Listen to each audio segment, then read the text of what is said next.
Hi all, we're going to look at the fourth game of the World Championship played on the 18th of October. So this was Anand versus Kramnik. Anand played d4 and Kramnik played knight f6 and after c4 e6. So here Anand, perhaps because he didn't like the position before against the Nimzo with the mainline move knight c3, preferred to play his more usual knight f3, so we're heading towards a Queen's Indian type defence. But Black now doesn't play the Queen's Indian lines, he instead transposes into the Queen's Gambit declined or accepted variations by playing an immediate d5. After knight c3, bishop e7, White decides not to play the more mainline bishop g5, but actually put the bishop on f4. So this has some points as well, perhaps not as sharp as the bishop g5 lines.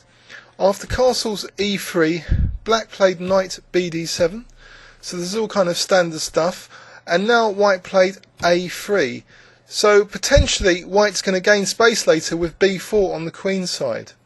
Black played c5, so increasing that central tension of pawns, and after c takes d, Black played knight takes d5, and White is running an accepted risk here of ending up with the isolated Queen's pawn. So this pawn being potentially isolated.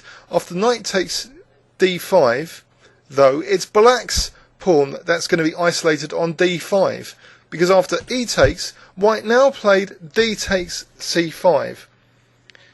So Black's d5 pawn is under fire, so the strategy for both sides is actually determined by the pawn structure here. Black will want to either use that pawn as an outpost pivoter for later a knight on e4 say and a kingside attack, or try and dissolve that pawn later by playing d4 when it's timely.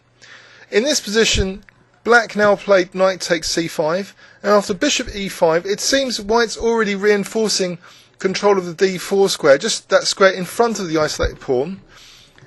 And after bishop f5, bishop e2, and now bishop f6, so Black is not minding exchanging off pieces. After bishop takes f6, queen takes f6, now we see a blockade, not with knight d4, and Black immediately challenges the blockade with knight e6, and now White creates a bit more dynamicness in the position, or rather imbalance, by taking the bishop on f5.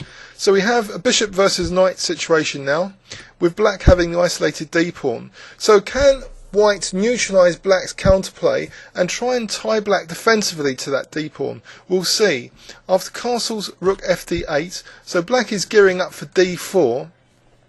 White played now bishop g4, and after queen e5, queen b3, so targeting b7 as well as d5 from that position.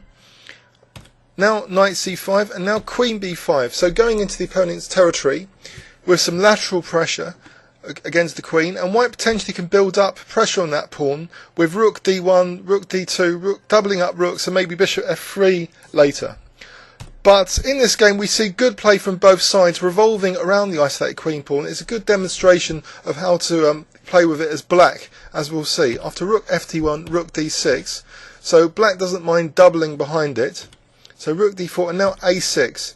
So the queen's kicked around a bit to b4 now. Still useful in b4.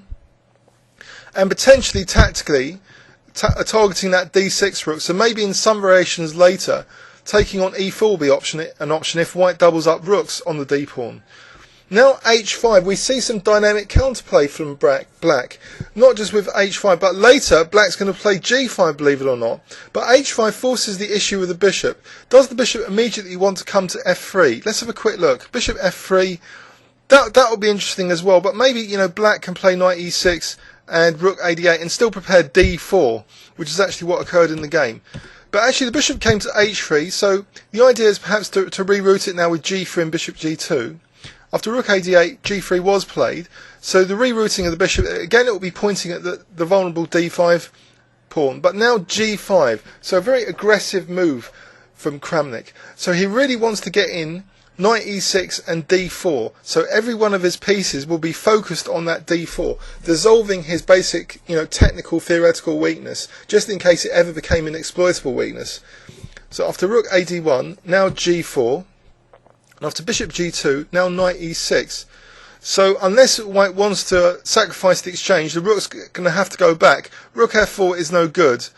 Even if White regains that pawn the exchange down, it's going to be lost to him. So he plays the rook back, and after d4, black's really comfortably equalised now, and it doesn't really matter about his king side seemingly a bit open, because it's not really an exploitable weakness, these pawns.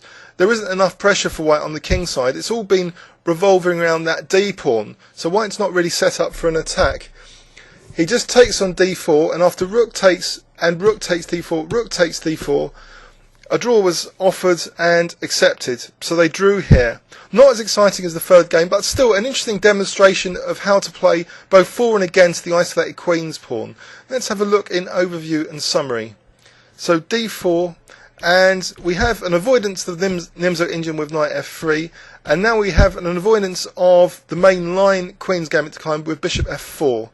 So in this line, it promises maybe only a small edge for white, but maybe a lasting edge. After a3, there's potential for b4s later, but black decided to put immediate central tension with c5.